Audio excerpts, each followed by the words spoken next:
Can you say your name? My name is Timuel, Timuel, middle initial D, Black, Black, the color of my history. From the, let's see, August of 19, maybe a little after, I looked around in Birmingham. I was 8 months old. This is a joke, but it's truth in terms of the period. Things were so bad, dangerous in Birmingham, Alabama. I said to my mama, shit, I'm leaving here. Mama said to Dad, this boy getting ready to leave here and he doing nothing to change his diapers. I'm going with him. That's humorizing that period as far as black folks, African Americans, in whose ancestors, 2 generations, maybe a generation, my father and mother, parents had been slaves, and they had been sharecroppers in the South, subject to the Jim Crow laws and the Ku Klux Klan. Now, to describe the background a little better, my father, among many people like him, male and female of color, was considered a badass nigga. And he escaped lynching only because he had a white friend who had been the slave owners of his ancestors.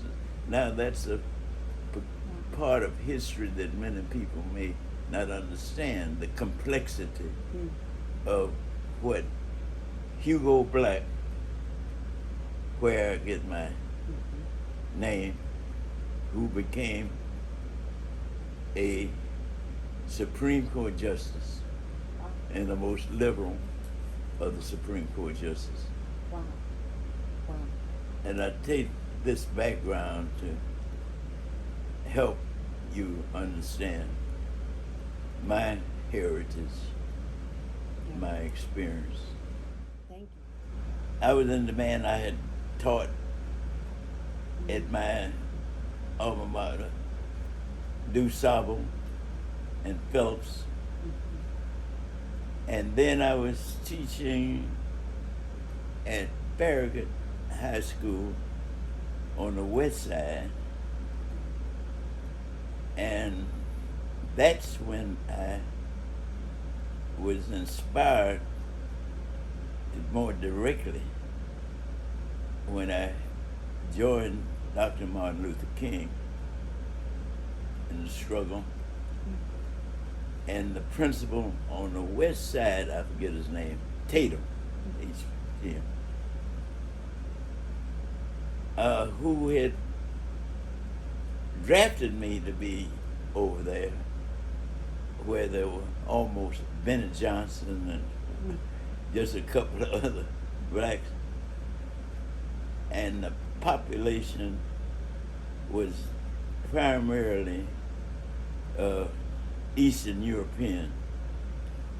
And so when I inserted Black history into U.S. history, which I was teaching,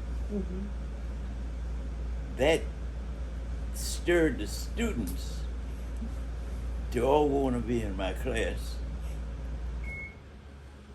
But the faculty and the administration and the parents didn't want this nigga talking to the...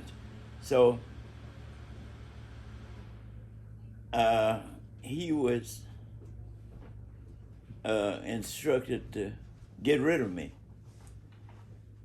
Now, when and this is another point, when I left Gary to come back to Chicago, I was teaching at Gary Roosevelt, that's another story. Wherever I was drafted, I demanded that I have security.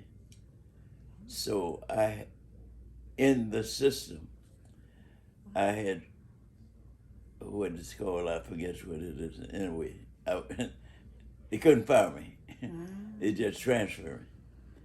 And so by that time, my Jewish friends who lived in Hyde Park and who many of I had grown up with before the old black belt was, they wanted me at Hyde Park. And so that's when I went, I forget the year, but that's when I transferred from Farragut to Hyde Park High School. Probably in the 50s or 60s. In the late 50s, I think. I forget when. Yeah. When you get to be 102, you find out your memory isn't what it was when you were younger. So was the school all black when you taught? Hyde Park High School? At Hyde Park? Oh, no. What was the student population? It was middle class, very middle class, mixed racially, and Asian population. Very middle class. And that's when they had a tracking system with the newcomers coming to Chicago. That's the story of the second migration of African. My generation fled the South.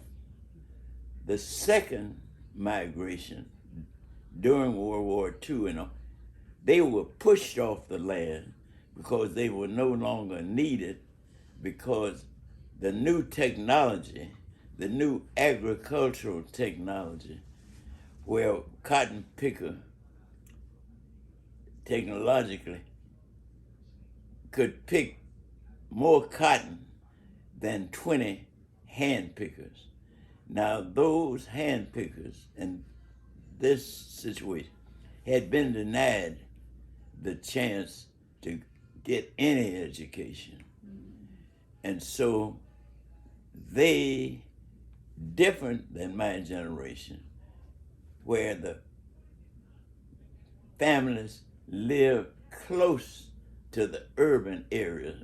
My father worked in the steel mill and the coal mine right outside of Birmingham, Bessemer Steel. And so they had become urbanized.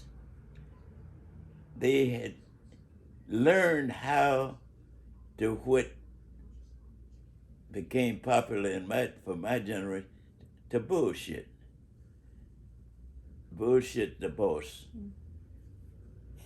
Go home and be black, but while you're out there, act like you're white so you can keep the job. So they had learned the urban skills, not only socially and culturally, but also they learned those, not only the skills, but the culture that they needed. Now the newcomers had been denied the chance to get any education and always were subject to lynchings and stuff. So the new generation after World War, during and after World War, put my generation distance socially. So at Hyde Park High School, that difference in treatment was very obvious. What were the differences? My daughter was in the upper track, separated from her less fortunate who in the bottom track. Now, the bottom track being isolated,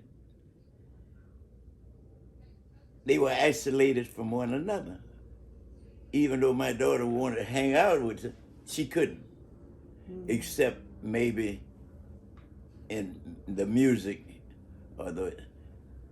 So when I first went to Hyde Park, the population was dominantly Caucasian and Asian, and then in the beginning, middle class and poor blacks. But the numbers, because many of the college professors at the University of Chicago wanted their children to go to a public school, a good public school, rather than the private school at Hyde Park.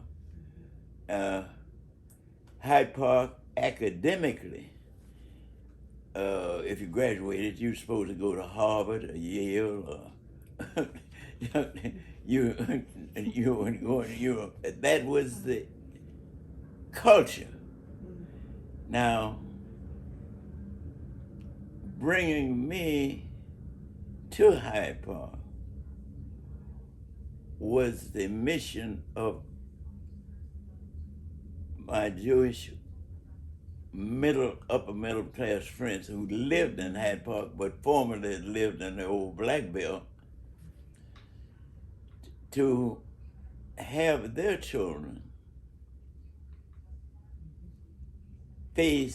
have the advantages of a black person who was academically qualified and at the same time kind of to the left politically. Mm-hmm. Like a nice When black I person. came, when I was asked to come to Hyde Park and South Shore High School at that same time, I demanded that I have a class at the lower level with the less fortunate. I demanded that I have a class. They wanted me to be up there in the upper track, and that exclusion. I demanded, since I had the security of I could make certain demand. And so I had the opportunity, as I had in an all-black school in Gary Roosevelt had the same class separation. I could deal with, and Gary Roosevelt, that's another big story. I could deal with, you see, because in my growing up on the South Side and the Black Belt, I hung out with the hoodlums as well as, so I knew how to deal with those so-called lower class. And so I had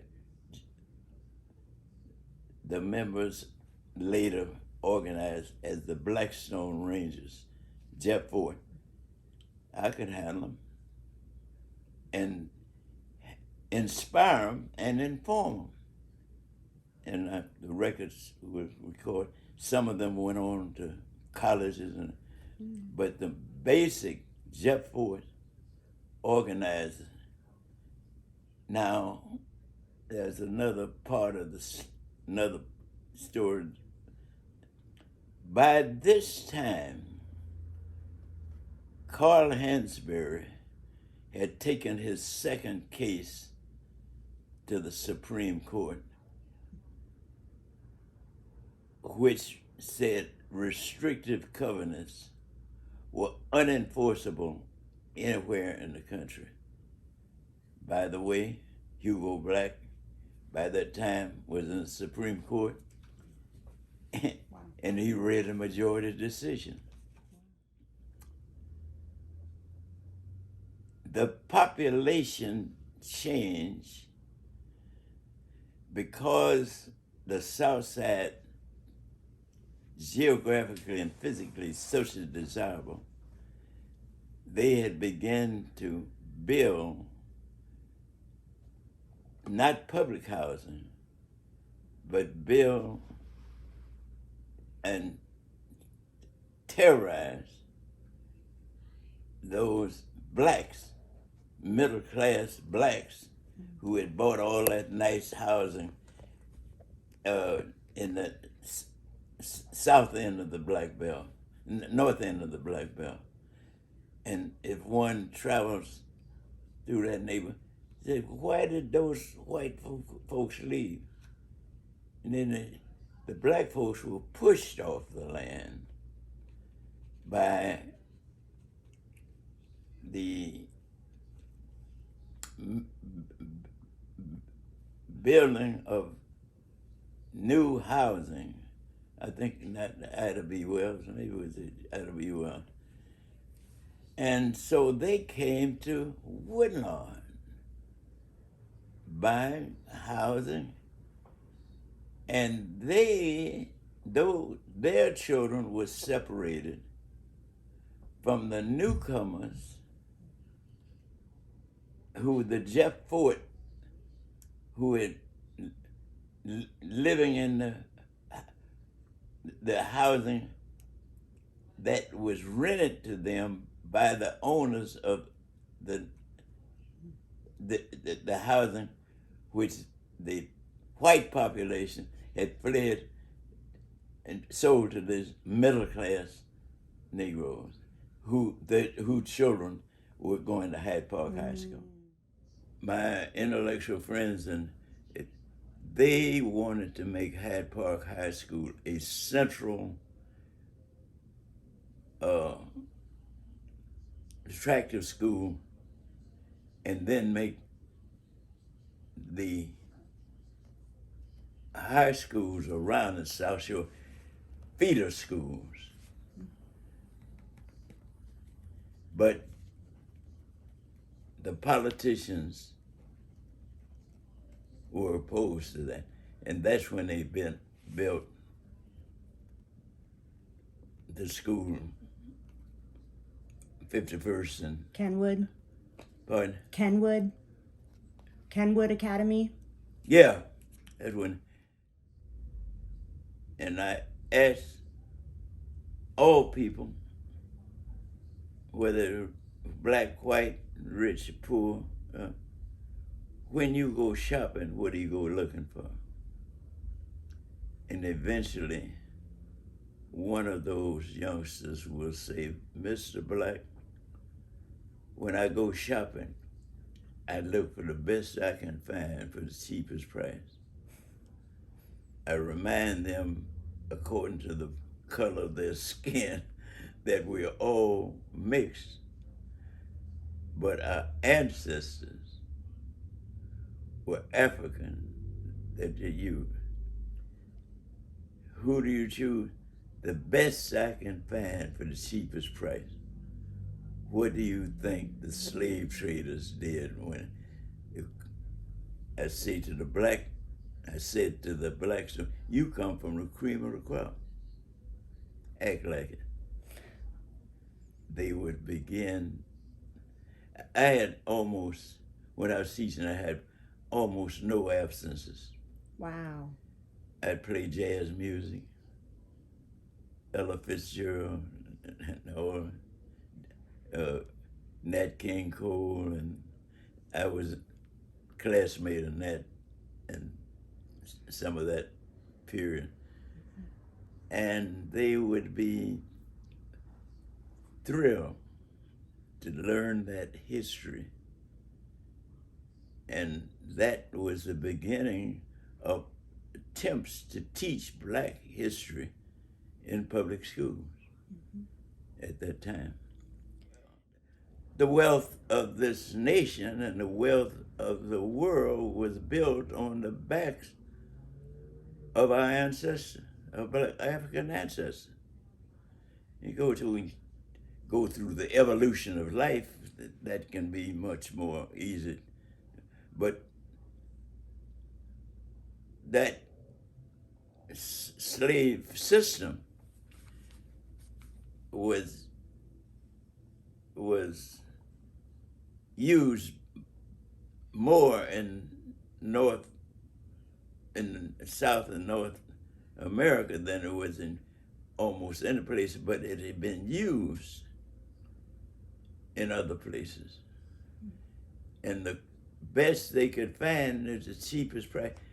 And I joke with those youngsters, most of them by numbers, had the spirituality of life that said, before I be your slave, I'll be buried in my grave. They didn't know the song, but they had the spirit, and they died. My and your African ancestors had the attitude, I'm so glad the trouble don't last always, oh my Lord. And that places on your shoulders, with that legacy, a demand that you keep on keeping on. And those of us who came up were part of the civil rights movement. It was easy to be. We felt a responsibility. Don't be for Grandpa and Grandma, I wouldn't be here. Simplified so that the younger generation feel a responsibility to keep on. And those who were closest, when Dr. King appeared, as others had appeared before there, Rosa Parks and all, they said what we wanted to hear. And we got into the civil rights movement in the 50s and the 60s. And what we saw, and that is experienced today,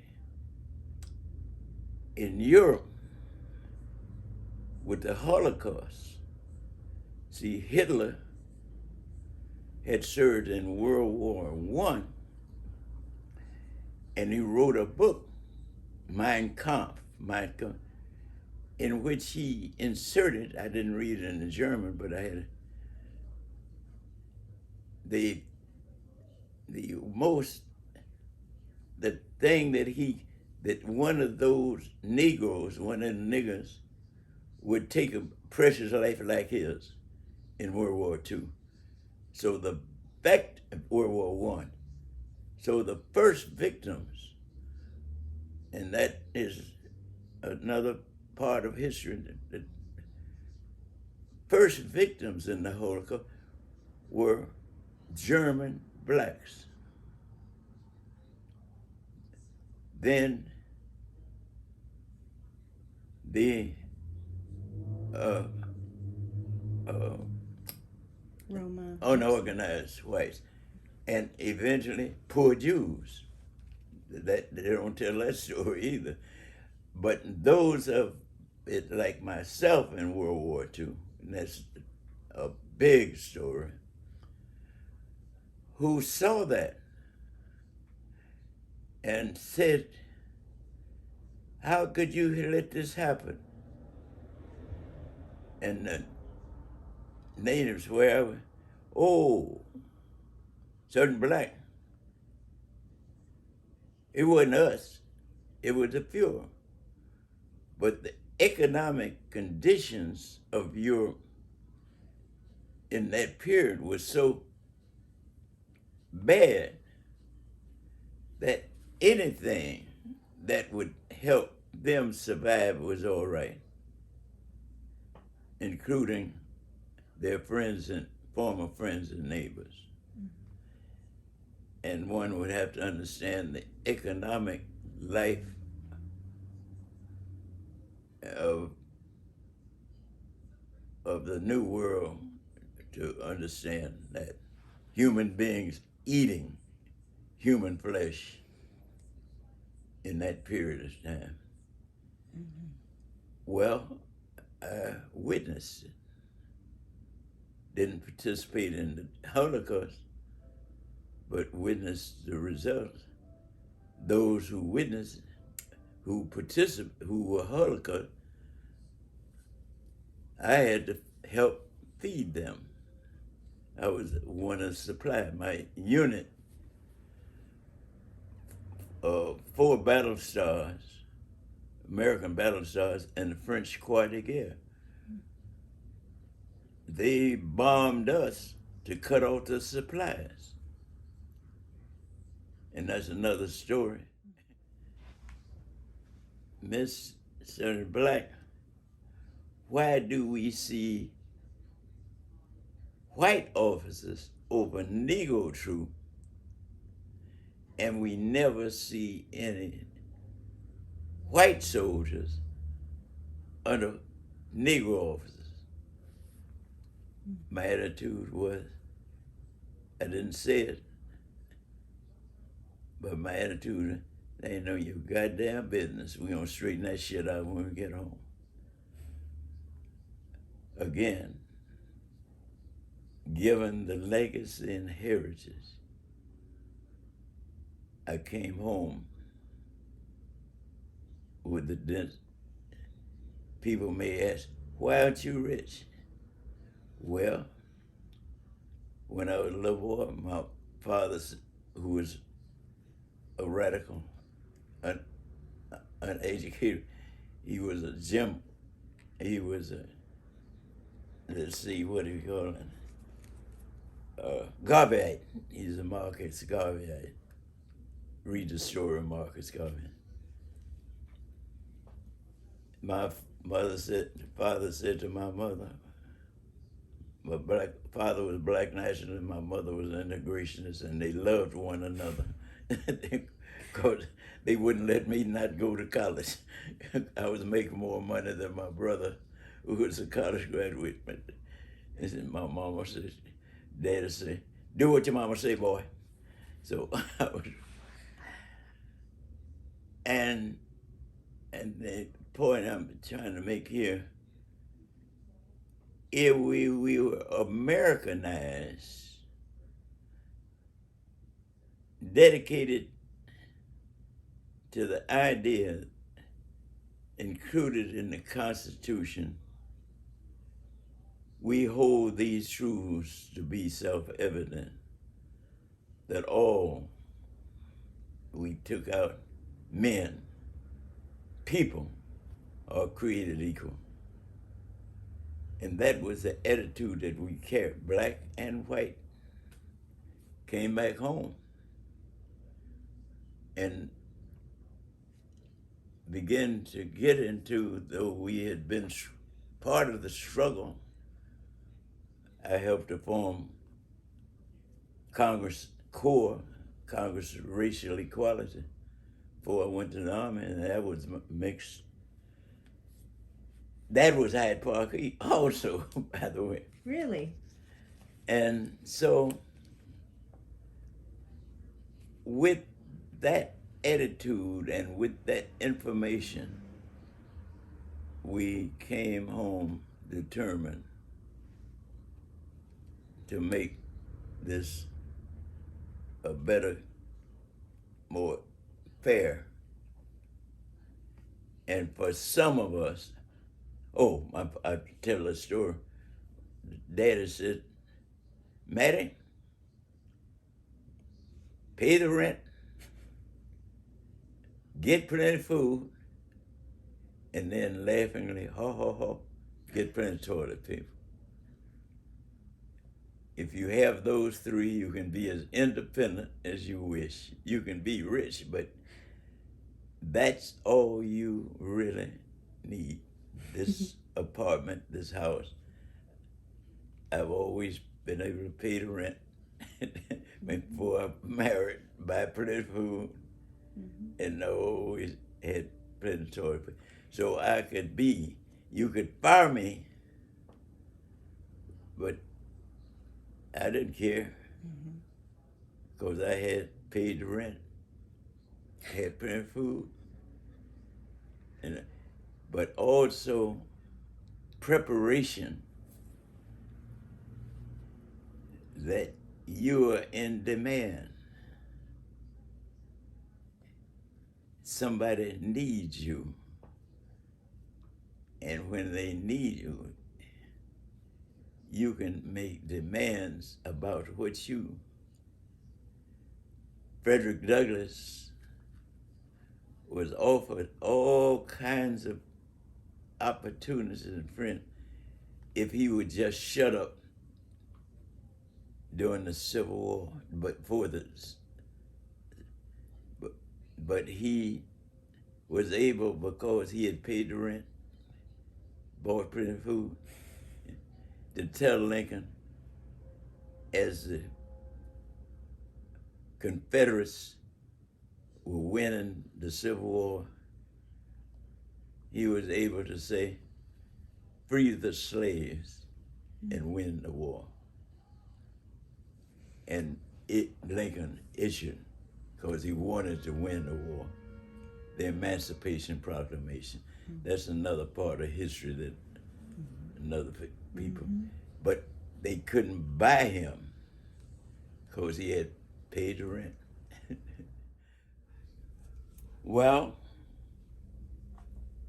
that again, that community is gentrifying. And one of my friends, who I also, who's dead now, owned a lot of property in that neighborhood. He owned a lot of property along with Reverend Brazier. They were buddies. And that's another story. But between us, because of us, we wiped out the threat that came from all over the country to have that library. And I wanted it to be in Washington Park. For me, historically, logically, that's where it belonged. And I took, when he was running for Senate, at Washington Park during the Bud Billiken parade, I took Obama out. Not to Jackson Park, but to Washington Park. Yeah. When I was teaching there, there was no feeling of need. And it was a pretty open area and place. Now, there were the usual police, but not unusual in those days of the late 50s and 60s when I was teaching there. But with the gangs, that force increased.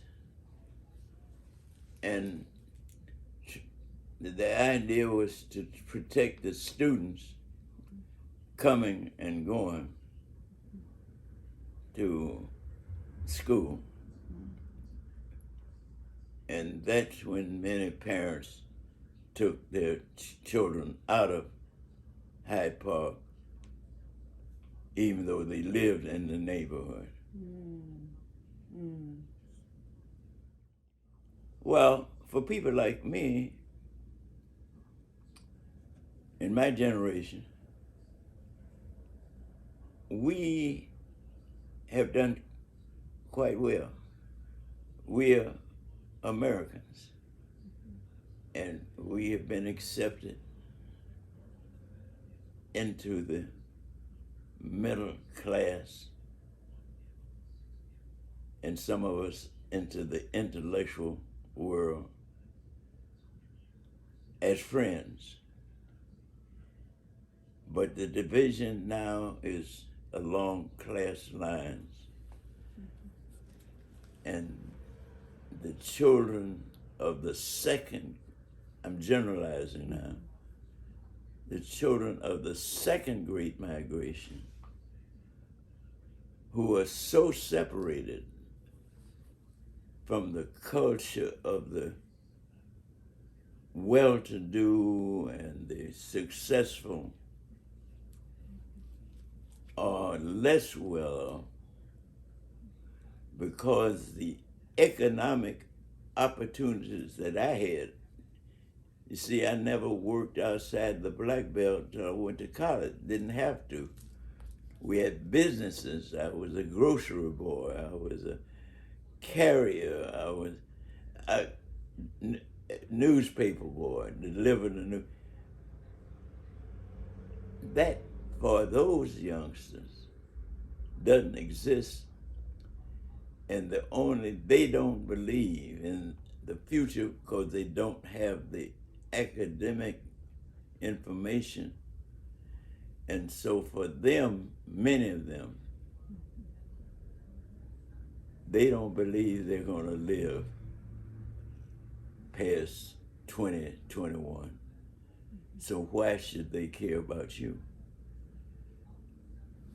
If life depends on having food, clothing, and shelter, and they can't see another way to obtain those things except take them. And since you look like them,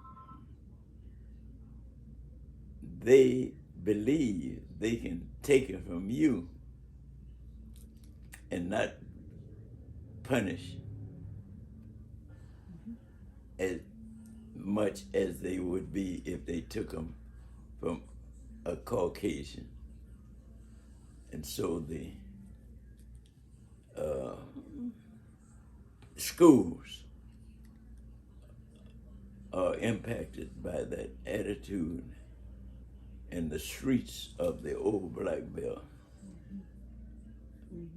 have been affected now because of the location and all. That area is being gentrified.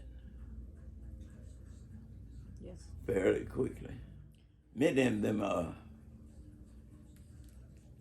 they don't see a future. And the children of migrants are all over the world because they're doing pretty good.